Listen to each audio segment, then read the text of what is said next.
A friend of mine reached out to me last week who is about to graduate from college, and he wanted some assistance with his resume. So I set up a one-page template structure for him that he could follow, and I filled in some of the details with him. There's some refinements that I still need to make on this resume, but in this video I want to show you the 5 different sections that I set up in this resume and a couple tips within each one of those sections so that you can stand out if you are either about to graduate college or have just graduated college and you possibly have some internship experience under your belt. Okay guys, so what we're going to do, we're going to jump into the resume and go through those tips right now. Section number 1, tip number 1 is the header of the resume.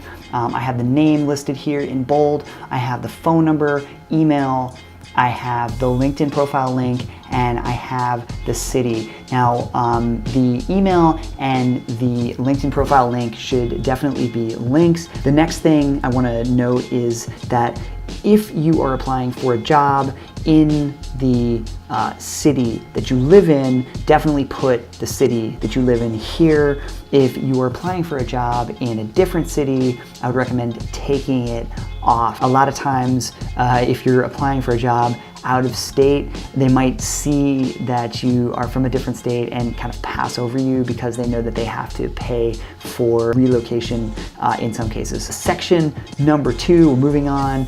Tip number 2, the summary section.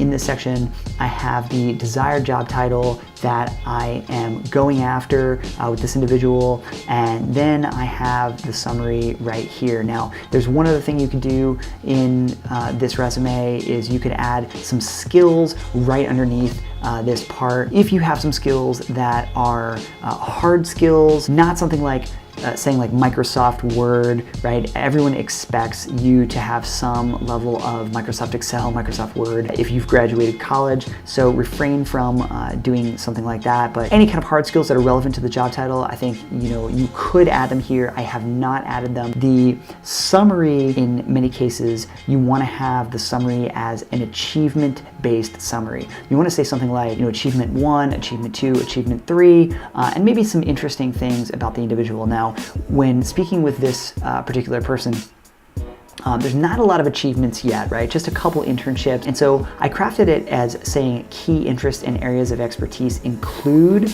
X, Y, and Z. I also said University of Utah Honors Graduate in Finance, May 2018. And the last sentence was something that adds a little bit of uniqueness to this particular individual, which I think is important when you're going out for your first job, is to call out something that sets you apart from the rest of people, especially when you don't have a lot of achievements yet to go off of. So this person's a 3-time junior Olympian. I think that's pretty impressive. That's a lot of hard work to get to that level.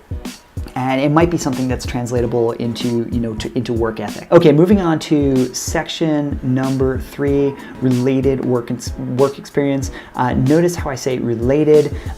This individual has some jobs in the past that are unrelated, which I actually separated, put them on the bottom, and kept the related internships to this specific job title they're going after. As you can see in this section right now, this company may not be well known, nationally recognized, or anything like that. If it's a company you think that a recruiter for a company you're applying for has no idea who they are, it's important to put something like Armentum, I can't even say it, Armentum Partners, a company that specializes in XYZ, right? This just provides a little bit of context going into it. You want to have between 3 and 5 bullet points for each role. Now, if your first or your most recent role has the most impact, I would put the most bullet points in that one, and then have less as you go down the chain, right? 1 or 2 bullet points in this additional experience section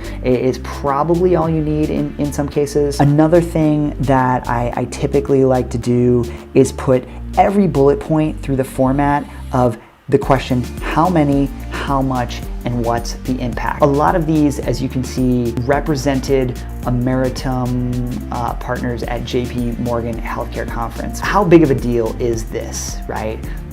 These are some bullet points that I still have to refine with Brandon, but I'm trying to get as specific as possible. If you worked with 3 people, say that you worked with 3 people. If you represented Ameritum partners at JP Morgan Healthcare Conference, right? Like, how many employees does Ameritum partners have, and is this actually impactful?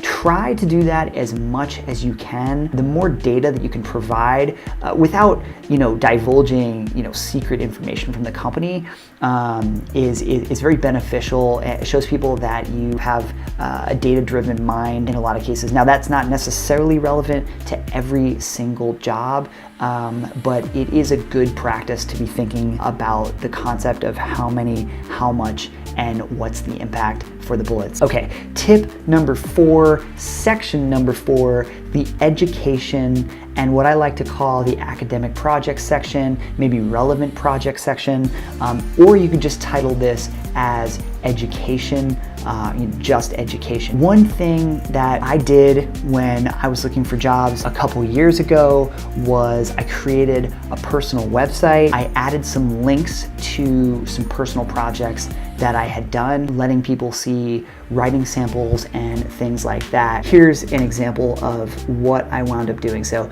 here's my website, and a lot of this stuff is outdated at this point and not necessarily relevant to what I'm doing right now, but I had a bunch of links to some projects, slide decks, writing samples, things like that. And so I went through, give people an idea of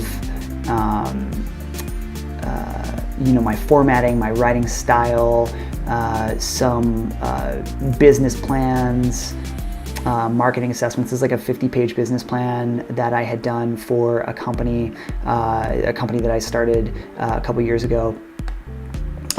Slide decks, brochures, kind of like marketing related stuff, and some other papers that I had done. Moving on to the next section, tip number 5, the additional experience section. So as I had said before, some of these other roles, started back in 2012. Now, this is when this individual was, quite a bit younger, but it shows that they have a good work ethic. All right, guys, thanks so much for watching. If you got any questions, definitely leave them in the comments below. I'll be happy to get to each and every one of them. If you liked the video, hit that like button.